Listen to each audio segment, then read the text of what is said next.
이 시간 저희들이 고린도후서 8장을 읽었습니다. 여러분, 고린도후서 8장과 9장은 연보에 대한 내용이 기록되어 있습니다. 예루살렘 교회에 거기에 흉년이 들고 해서 여러 가지로 힘들고 어려운 형편에 있었습니다. 그래서 예루살렘 교회에 있는 성도들을 도와야 된다라는 그러한 마음을 바울 사도를 통해서 지금 이방인 교회들에게 나눠주고 있고, 또 그러한 일들이 마게도냐에서 시작되어서 아가야 지역까지 있게 되었음을 보게 됩니다.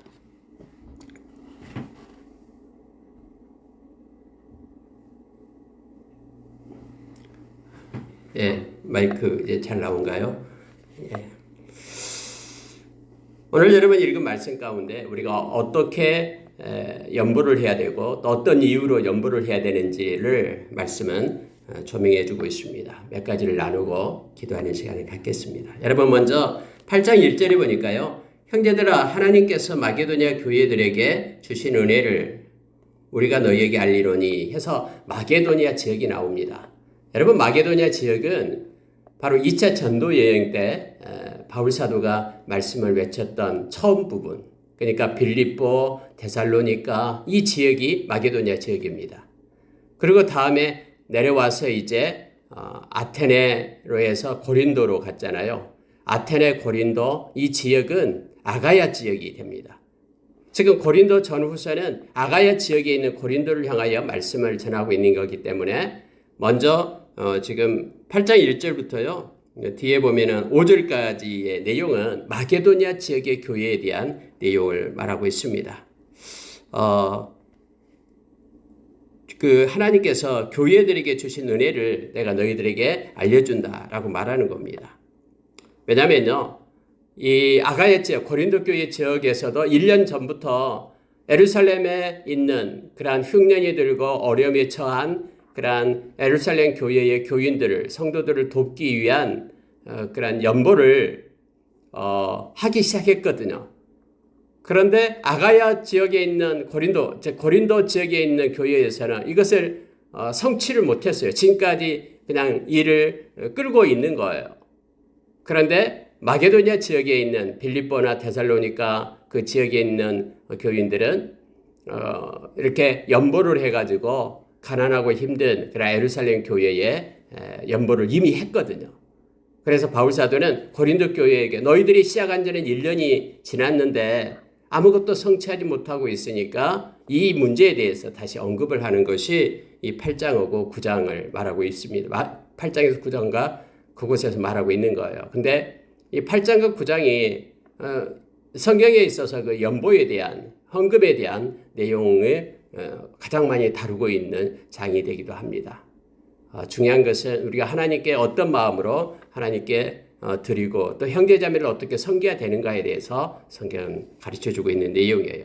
먼저 여러분, 그 아가야 지역, 그러니까 고린도 교회를 향해서 이제 마게도냐 지역의 교회들이 어떻게 했는가에 대해서 그 예를 지금 말하고 있는 것입니다. 그들은 부자여서 연보를 한 게 아니다라는 거예요. 그 내용에 보면은요, 2절이 이렇게 됩니다. 환난의 많은 시련 가운데서 그들의 넘치는 기쁨과 극심한 가난이 그들의 풍성한 연보를 넘치도록 하게 하였느니라 라고 말하고 있죠. 그 지역에 있는 사람들, 예루살렘 교회의 가난하고 힘든 성도들을 위하여 그렇게 연보를 한 것은 그들이 쓰고 남아서 그렇게 헌금을 한 게 아니다라고 말하고 있습니다.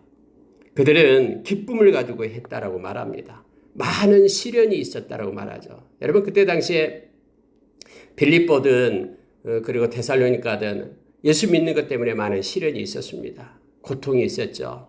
외부로부터 많은 그런 어려움 중에 있었지만은 그런 시련 가운데도 그들이 기쁜 마음으로 형제를 돕는다라는, 그런 구제한다라는 그런 기쁜 마음으로 그들이 행했다라고 말합니다. 심지어 여러분 이렇게 표현합니다. 극심한 가난이 그들의 풍성한 연보를 넘치도록 하게 하였느니라 라고 되어 있습니다. 그들에게도 역시 부유한 게 아니라 가난한 중에 있지만은 사랑하는 형제를 돕는다라는 그런 마음 때문에, 기쁜 마음 때문에 풍성한 연보를 넘치도록 했다. 구제헌금을 했다라고 말합니다. 특히 여러분 이 8장에서는 구제 헌금에 대한 내용을 말하고 있습니다. 여러분 예수님께서 그 부자 청년을 만나는 거 우리 너무나 잘 알고 있습니다. 부자 청년이 와가지고 어떻게 하여야 영생을 얻을 수 있습니까? 라고 말하니까 예수님께서 이제 십계명에 대해서 얘기를 하죠. 그런데 이 모든 것들은 어려서부터 다 지켰습니다. 예수님 너무나 기뻐하였고 사랑했다라고 말합니다. 그러면서 예수님께서 이 말씀을 하십니다. 네가 가진 것을 팔아서 가난한 자들에게 나누어주고 그리고 너는 나를 따르라 라고 얘기합니다. 근데 성경에 보니까는 그가 재산이 많음으로 재물이 많음으로 근심하여 갔다라고 말합니다. 그러니까 이 세상에 있어서 이렇게 재물 또 돈에 대한 그런 욕심이 없는 사람은 아마 거의 없을 겁니다. 그러나 그 욕심 위에 하나님의 말씀이 있게 될 때 그것을 선한 청지기로서 잘 관리하면서 우리는 사용할 수가 있습니다. 그러나 만약에 말씀 위에 그 물질이 만약에 있다 그러면은 그것에 의해서 우리는 이끌림을 받게 되어서 예수님께서는 마태복음 6장 24절에서 두 주인을 섬길 수 없다라고 말합니다.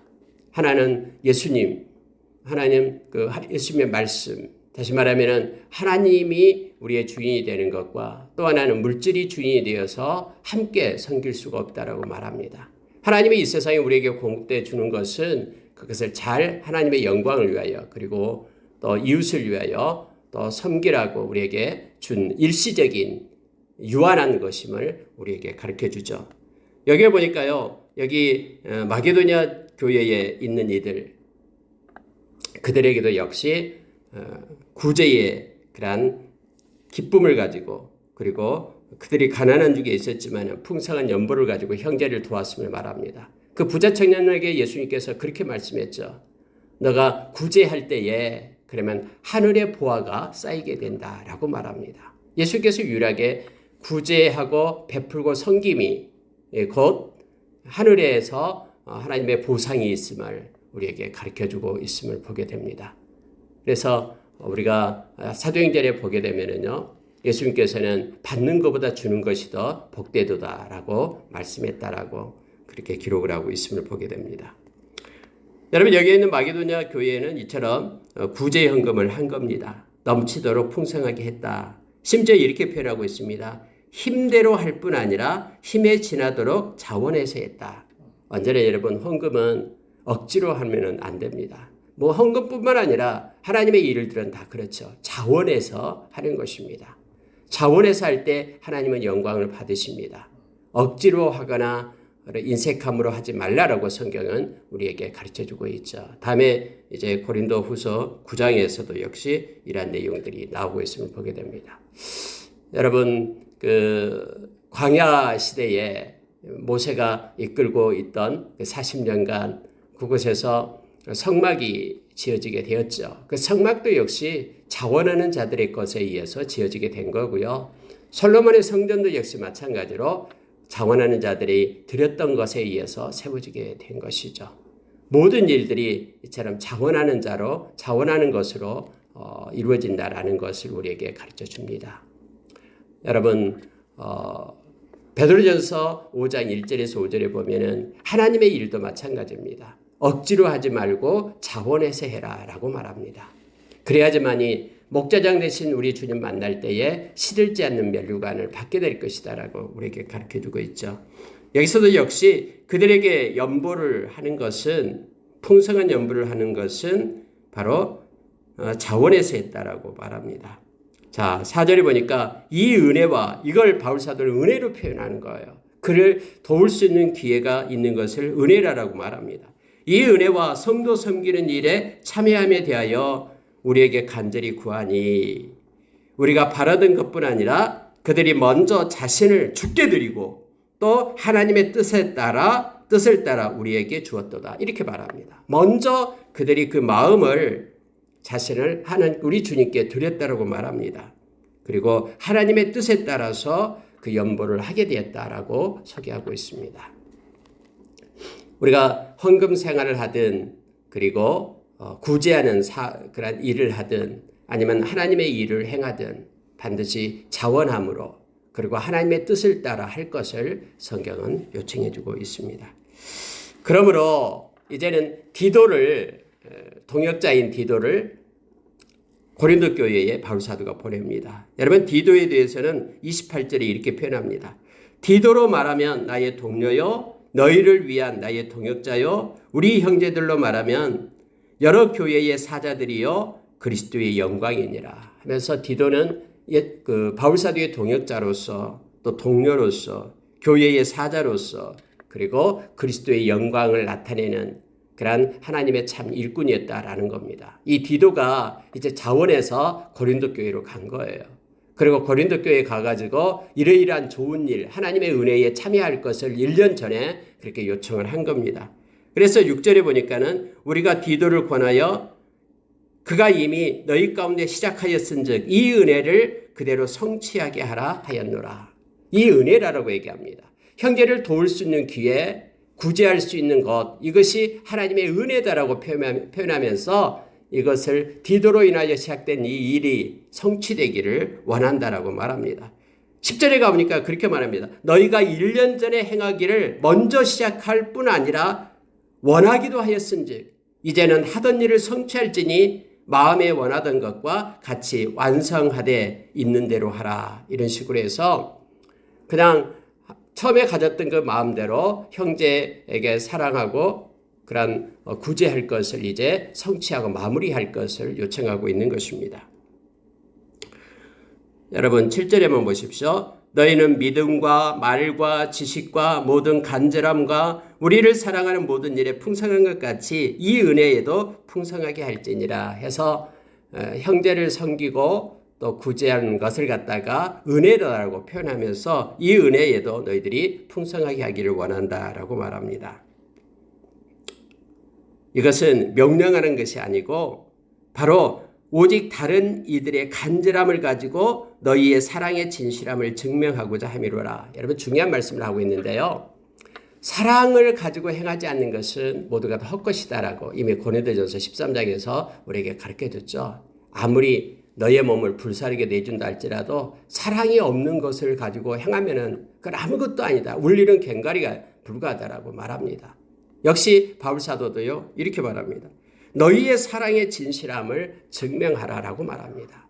다시 말하면은 형제 사랑에 지금 그들이 흉년으로 인하여 굶주리고 있고 배고파하는 그런 어려운 상태에 있는 예루살렘 교회의 성도들을 너희들 한 번도 만나본 적이 없지만은 예수 안에 있는 한 형제고 사랑하는 형제이기 때문에 그들에 대한 사랑의 그런 진실함을 너희들이 보여라. 예수님께서 이 세상 떠나실 때 서로 사랑하라라고 우리에게 명령을 주었는데 그 명령을 따라 살아가는 그러한 사랑의 진실함을 증명하라라고 요청하고 있는 것입니다. 여러분 데살로니가 교회에서 데살로니가전서 1장에서 우리에게 말할 때에 믿음의 역사가 있고 사랑의 수고가 있다 그랬잖아요. 누군가를 사랑한다라고 말한다면 이러한 수고가 있어야 된다라고 말합니다. 실제적으로 말만 사랑하는 것이 아니라 실제적인 것을 가지고 형제 사랑의 그런 진실함을 보여라라고 지금 요청하고 있습니다. 사람들은 이 세상에서 살아갈 동안에요.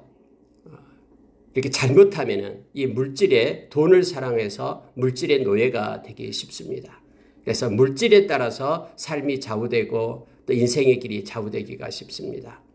그래서 하나님 사랑하기보다도 디모데후서 3장 1절에서 5절 말씀처럼 자기 자신을 사랑하고 돈을 사랑하고 그리고 쾌락을 사랑하는 그런 세상의 흐름 가운데 그렇게 우리도 빠져서 흘러갈 수가 있습니다. 하나님을 먼저 사랑하게 될 때 하나님의 뜻을 따라 하나님께서 맡겨준 것을 아름답게 우리는 사용할 수가 있습니다. 물질뿐만 아니라 우리의 재능도 마찬가지입니다. 우리 재능을 가지고 하나님의 영광을 위하여 사용해야 됩니다. 우리가 만약에 미술을 잘하고 우리가 만약에 음악을 잘한다 그러면 그걸 가지고 하나님의 영광을 위하여 또 이웃을 섬기는 데 사용해야 됨을 성경 우리에게 가르쳐 줍니다. 자, 여러분 9절에 보면은요. 우리 주 예수 그리스도의 은혜를 너희가 알거니와 부요하신 이로써 너희를 위하여 가난하게 되심은 그의 가난함으로 말미암아 너희를 부유하게 하려 하심이라. 여러분 중요한 말씀을 우리에게 주시고 있는데요. 예수님의 은혜를 너희들이 생각해 봐라라는 거예요. 예수님은 어떤 분이냐? 모든 만물을 다 가지고 계시는 분이 예수님이시잖아요. 주권자 되시니까, 예수님 만들었으니까. 하늘의 그 보좌는 엄청나잖아요. 그런데 예수님께서는, 예수님의 은혜가 뭐냐면 그 하늘의 보좌를 버리고 낮고 천한 이곳에 초라하게 오셨다라는 거예요. 가난한 자로 이 땅에 오셨다라는 겁니다. 예수님의 그 부요함을 버리고 가난하고 그러한 초라한 모습으로 이 땅에 오신 이유가 뭐냐면은 예수님의 그 가난하고 그러한 초라한 모습을 가지고 너희들을 섬기기 위하여, 예수님의 그 엄청난 부요한 생명을 가지고 가난한 너희들을 섬기기 위하여, 그래서 영원한 생명을 너희에게 주고 영원한 하나님의 자녀로서의 그런 상속을 받을 수 있는 그런 부요한 자로 너희들을 만들기 위하여 예수님이 이 땅에 오신 것이 예수님의 은혜다. 이것을 생각해 봐라라고 말하고 있는 것입니다. 부요하신 이로서 너희를 위하여 가난하게 되심은 그의 가난함으로 말미암아 너희를 부요하게 하려 하심이라 라고 말합니다. 여러분, 저와 여러분은, 예수 믿는 저와 여러분은 엄청나게 부유한 자입니다. 왜냐하면 모든 만물의 주권자 되시는 하나님이 우리 아버지이기 때문에 그렇습니다. 그 아버지의 모든 상속을 받을 자가 자녀된 저와 여러분이기 때문에 그렇습니다. 영원한 그 하나님의 나라를 소유한 엄청난 부유한 자가 저와 여러분입니다. 이것을 생각해라 라고 지금 말합니다. 그래서 이 땅에서 잠깐 사는 그 기간 동안에 하나님께서 맡겨주신 걸 가지고 하나님의 영광을 위하여 또 이웃과 형제를 섬기는 데에 그렇게 자원하는 마음으로 또 기쁨으로 그렇게 사랑의 수고를 할 것을 바울사도는 지금 말하고 있는 것입니다. 예수님께서는 요한복음 10장 10절에서 이렇게 말합니다. 내가 온 것은 양으로 생명을 얻게 하고 더 풍성히 얻게 하려는 것이다 라고 말합니다. 예수님께서 하늘의 보좌를 버리고 초라하고 가난한 모습으로 이 땅에 오신 이유가 예수님의 생명을 주어서 양인 우리를 위하여, 우리에게 생명을 주기 위하여 오셨다라고 말합니다. 그 생명은 영원합니다. 뿐만 아니라 우리로 하여금 생명을 얻게 하되 풍성히 얻게 하려고 예수님이 오셨다라고 우리에게 가르쳐 줍니다.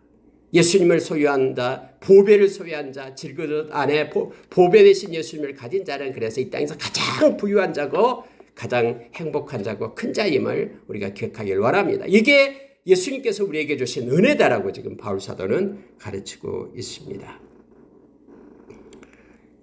여러분, 이 일은 너희에게 유익함이라 라고 말합니다. 아니 여러분, 누군가를 도와주고 누군가를 구제하면은 나의 것이 나가는데 우리에게 유익이 됩니까? 근데 성경은 말하기를 이 일은 너희에게 유익한 것이다 라고 분명하게 말합니다. 우리가 누군가를 섬길 수 있다는 것, 그리고 누군가에게 베풀 수 있다라는 것은 바로 유익한 것이다 라고 성경은 그렇게 정의를 합니다. 우리가 그렇게 할 마음을 가지고 행할 것을 요청합니다. 12절 보십시오. 할 마음만 있으면 있는 대로 받으실 터이요 없는 것은 받지 아니하시리라. 여러분, 이게 중요한 하나의 원리가 있는데요. 어떤 사람은 빚을 내어서 누구를 섬겨준다라고 말합니다. 근데 여러분, 성경에서는요, 하나님께서 너에게 공급한 것을 가지고 섬기라라고 얘기합니다. 막 빚까지 내면서 뭔가를 섬긴다라는 것은 우리에게 힘이 들죠. 그리고 이건 자원하는 것이 아닐 수도 있습니다. 물론 엄청난 하나님의 그러한 은혜와 하나님의 지시가 있으면 모르겠습니다만 그렇지 않는다 그러면 오늘 말씀처럼요, 할 마음만 있으면은, 그러니까 마음이 주어지게 되면은, 그러나 그러한 마음, 자원하는 마음이 없다면 하지 말라라는 거예요. 자원하는 마음이 있을 때 그걸 가지고 하나님께 영광을 돌리는 그런 구제의 그 일을 할 것을 요청하고 있는 것입니다. 그러나 없는 것은, 마음이 없는 것은 받지 아니하시리라. 억지로 하지 말라라고 지금 말합니다. 여러분, 왜 우리는 이렇게 해야 되는가? 왜 구제하고 가난하고 힘든 사람을, 힘든 형제를 섬겨야 되는가에 대해서 성경은 13절 14절에서 그 이유를 설명하는데 이거예요. 이는 할 때는 중요하다 그랬죠. 언제나 성경이 읽다가 이는 나오면은 이렇게 동그라미를 치고 그것을 묵상을 해라라고 했습니다. 다른 사람들은 평안하게 하고 너희는 공고하게 하려는 것이 아니요 균등하게 하려 함이니. 보십시오. 내가 가진 것을 갖다 누군가에게 이렇게 준다라는 것은 참 어렵고 힘든 일입니다. 그러면은 내가 가진 것을 갖다 남한테 줬기 때문에 우리가 공고해지고 또 다른 사람은 그걸 받았기 때문에 평안해지고 이렇게 생각하기가 쉽잖아요. 그런데 성경은요, 다른 사람들은 평안하게 하고 너희는 공고하게 하려는 것이 아니요 균등하게 하려 함이라 라고, 이 균등이라는 단어가 여기서 나옵니다. 균등하게 하기 위하여. 하나님이 너에게 많이 준 이유가 적게 준 사람한테 흘러가게 하기 위하여, 그를 사랑해서 그런 사랑의 수고를 그렇게 행하도록 하기 위하여, 하나님의 마음을 가지고 긍휼을 베풀라고 하나님이 그렇게 너에게는 많이 주었고 또 없는 자에게는 적게 주었다라고 말합니다. 하나님의 마음을 가지고 그 일을 행하는 통로가 되게 하려고, 균등하게 하려고 그렇게 하였다라고 바울 사도는 주장하는 거예요. 보십시오. 또 14절이에요. 이제 너희의 넉넉한 것으로 그들의 부족한 것을 보충함은 후에 그들의 넉넉한 것으로 너희의 부족한 것을 보충하여 균등하게 하려 함이라. 지금은 너희들이 많이 가졌기 때문에 지금 없는 그들에게 흘러가게 해서 그들이 지금 가지게 하고, 다음에 너희들이 또 없어질 때, 그들이 또 많이 받게 될 때 그들의 것이 너희들에게 흘러오게 해서 균등하게 하려는 것이다. 이게 플로링이라는 것이죠. 하나님께서 많은 것을 공급하면 적은 것으로 흘러가게끔 통로가 되어주는 것. 그래서 균등하게 하나님의 마음을 가지고 긍휼을 베풀 수 있도록 하나님이 그렇게 하신다라고 말합니다. 이것 때문에 너희들이 구제하고 섬겨라라고 말합니다. 그 이유를 이렇게 설명하는데요. 기록된 것과 같이 많이 거둔 자도 남지 아니하였고 적게 거둔 자도 모자라지 아니하였느니라. 이것이 예수 안에서 서로 이루어지기를, 성취될 것을 지금 바울 사도는 요청하고 있는 것입니다. 우리가 광야에서 만나가 하늘에서 내릴 때에 욕심 많은 사람은 많이 갖다 막 거뒀습니다. 그런데 그걸 하룻밤 자고 나니까는 그게 썩어가지고 냄새가 나서 못 먹게 돼요. 적게 거둔 자, 이렇게 한 호멜씩 이렇게 거둬오잖아요. 그런데 그것으로도 만족합니다. 많이 거둬도 필요 없고 적게 거둬도 부족하지 않고, 이런 일들이 광야에서 하나님께서 공급하는 것으로 이루어졌거든요. 그래서 이 바울사도는 이 원리를 가지고 사랑하는 형제 자매들, 하나님께서 주신 것, 하나님께서 주신 재능, 하나님께서 주신 달란트, 이걸 가지고 서로를 섬기면서 서로를 부유하게 할 것을 지금 요청하고 있습니다. 여기에는 반드시 들어가야 될 게 뭐냐면 하나님의 마음이죠. 긍휼한 마음이 있어야지만이 많이 가진 자가 적게 가진 자를 돕고, 또 다음에 또 도움을 받았던 사람이 또 이렇게 많이 얻게 되면 또 적은 사람한테 흘러가게 하고, 이렇게 균등하게 하려는 것이다. 그런데 이 기간이 언제요? 이 세상에서만. 하나님의 나라는 영원하게 우리에게 하나님의 것들이 주어지기 때문에 그건 풍성하죠. 그래서 이 땅에서 우리가 믿음으로 또 사랑으로 행할 수 있는 훈련을 하나님께서는 하게 하신다라고 바울사도는 가르쳐 줍니다. 이게 바로 구제헌금이다라고, 연보다라고 가르쳐 주고 있습니다. 말씀을 마치겠습니다. 여러분, 바울사도는 디도와 또 그 형제를 같이 보냈다라고 말합니다. 그런데 많은 사람들은 이러한 바울사도가 이렇게 행하는 것에 대해서 거짓 교사들은 그렇게 모함을 합니다. 그렇게 연보를 해가지고 바로 바울사도가 다 갖다가 착복하게 될 것이다. 그들에게 돈을 뜯어내기 위해서 이와 같은 걸 행한다라고 막 주변에서 수군거리는 그런 사람들이 있었습니다. 그래서 고린도 교회도 특히 이러한 막 소문들이 도와가지고 1년 전부터 시작했던 연보가 아직도 도와주지 못하고 막 실만 끌고 있었거든요. 어떤 사람은 도와주자라고 말하고, 어떤 사람은 아니다, 이거 도와주면 안 된다, 우리 것만 없어진다, 막 이렇게 말하는 사람들이 있었거든요. 그래서 바울사도는 디도를 보낸과 동시에 또 다른 형제들을 함께한다. 그래서 이와 같은 은혜의 일들, 은혜의 일로 말미암아 맡은 그런 은혜의 일로 그 교회의 택함을 받은 그런 형제가 함께 동행을 하게 된다라고 말하면서 20절에 이렇게 말합니다. 이것을 조심함은 우리가 맡은 이 거액의 연보에 대하여 아무도 우리를 비방하지 못하게 하려 함이니, 이는 우리가 주 앞에서뿐 아니라 사람 앞에서도 선한 일에 조심하려 함이라 해서, 특히 여러분 물질을 놓고 이렇게 시험에 드는 일이 너무나 많잖아요. 이거 잘 관리하지 못해가지고 시험에 드리는 일이 많기 때문에 하나님 앞에서 우리가 조심하고 형제들 앞에서도 우리가 조심하게 하기 위하여 우리가 이와 같이 다른 형제들과 함께 그러한 일들을 공동으로 해서 그와 같은 연보를 가지고 이제 예루살렘 교회에 우리가 도와주기를 원한다. 이렇게 마무리를 하고 있음을 보게 됩니다. 말씀을 마치겠습니다. 자, 24절에요. 그러므로 너희는 여러 교회 앞에서 너희의 사랑과 너희에 대한 우리의 자랑의 증거를 그들에게 보이라 하면서 강력하게 바울사도가 고린도 교회를 향해서 너희들이 선한 일, 하나님의 은혜의 일을 시작했으면 마무리를 해서 그걸 가지고 형제를 도울 것을 요청하고 있습니다. 너희의 사랑과 또 우리가 너희들에 대한 자랑의 근거를 보이라 하면서 8장을 마치고 있습니다. 여러분 8장에서는 연보에 대한 것인데 그 원리가 있습니다. 첫째는 자원하면서 그 일을 행하라 라고 말합니다. 뿐만 아니라 이것은 성경에서요 유익한 일이다. 섬기고 또 베푸는 것은 유익한 일이다 라고 가르쳐주고 있습니다. 예수님께서 그렇게 하셨듯이 예수님의 뒤를 따라서 따르는 제자로서의 그러한 아름다운 일을 할 것을 요청합니다. 성경에 약속이 있는 것이 바로 이 구제헌금입니다. 구제는 약속이 있습니다. 하나님의 나라에 보화가 쌓인다라고 말합니다. 약속이 있고요.